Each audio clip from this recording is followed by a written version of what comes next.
اگر صرف اس ایک ٹاپک کو لے کر اس امت تک پہنچایا جائے نا جی کہ آسان چیزوں کو اختیار کریں، یعنی پہلے چھوٹی چھوٹی پہاڑیوں کو پورا کریں، اس کے بعد بڑی پہاڑوں کو بھی باری آ جاتی ہے۔ بلکہ اس قدر آقا کی رحمت اور آسانی والا معاملہ ہے کہ یہ اسی وقت کی بات ہے جب صحابیات سرکار صلی اللہ علیہ وسلم کے پیچھے نماز ادا کیا کرتی تھی۔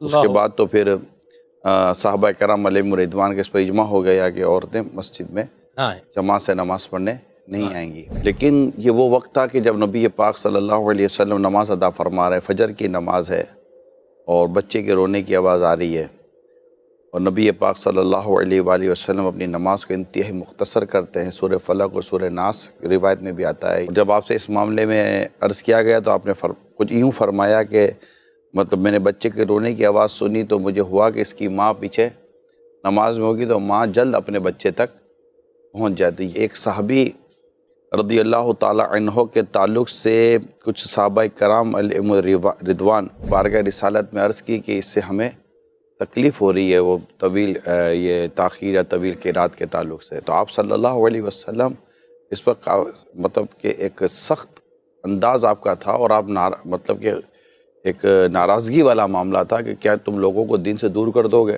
فتویٰ رضویہ میں فتویٰ موجود ہے پورا، اعلیٰ حضرت امام اہل سنت نے پورا فتویٰ عطا فرمایا ہے، اور یہ وہ بھی یعنی یوں سمجھے کہ جس میں طویل قراءت کرنا افضل ہے اس نماز کا حوالہ دیا۔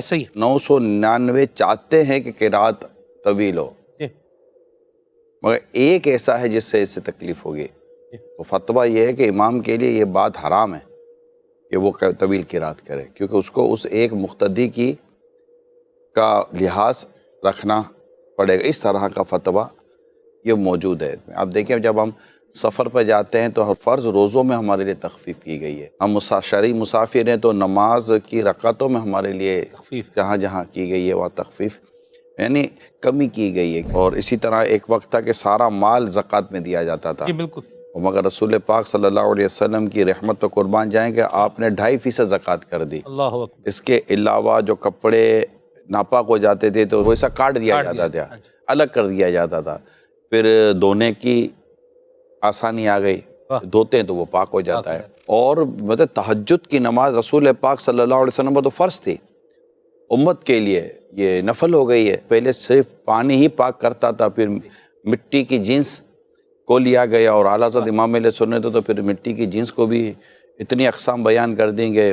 قربان جاؤں میں اعلیٰ حضرت امام اہل سنت کی فقاہت پر۔ حج کے حکم میں دیکھیں کسی نے عرض کی تو میرے آقا صلی اللہ علیہ وسلم نے خاموشی اختیار فرمائی کہ ایک ہی بار حج فرض رکھا، اور اگر آقا 2 بار فرماتے تو 2 بار حج ہو جاتا، کیونکہ آپ مالک شریعت ہیں۔ تو الغرض مقصد یہ ہے پیارے اسلامی بھائیوں، کسی سے بات کرنی ہے تو آسان کریں، کوئی ورڈ استعمال کر رہے ہیں تو آسان کریں، کوئی تحریر لکھنی ہے تو آسان کریں، کوئی راستہ اختیار کرنا ہے تو آسان کریں، جو بھی کرنا ہے آسانی اختیار کریں۔ انشاءاللہ زندگی آسان بن سکتی ہے۔ ہم نے خود ہی اپنی زندگی کو کمپلیکیٹڈ کیا ہوا ہے۔ نبی پاک صلی اللہ علیہ وسلم اتنی قدر زندگی کے آسان کرنے کا درس دیتے ہیں۔ ایک مقام پر کھانے کی بات ہوئی تو سالن نہیں تھا تو فرمایا کہ سرکہ ہے، کہا سرکہ ہے، کہا سرکہ دے دو، روٹی اور سرکہ لیا، پھر فرمایا سرکہ کتنا اچھا سالن ہے۔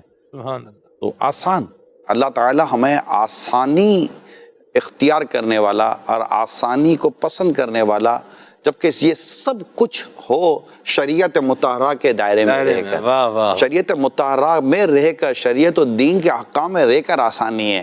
ابھی آسانی پیدا کرنے کے لیے بندہ شریعت کی حدود سے نہیں باہر نکلے گا۔ جب آپ لائن کراس کر لیں گے تو وہ آسانی نہیں ہے، وہ تباہی ہے۔ اور اس کے مناظر دنیا بھر میں آج دیکھے جا سکتے، کھلی آنکھوں سے دیکھے جا سکتے ہیں۔ کوئی بہت زیادہ آپ غور کرنے کی یہاں پر ضرورت پڑتی ورتی نہیں ہے۔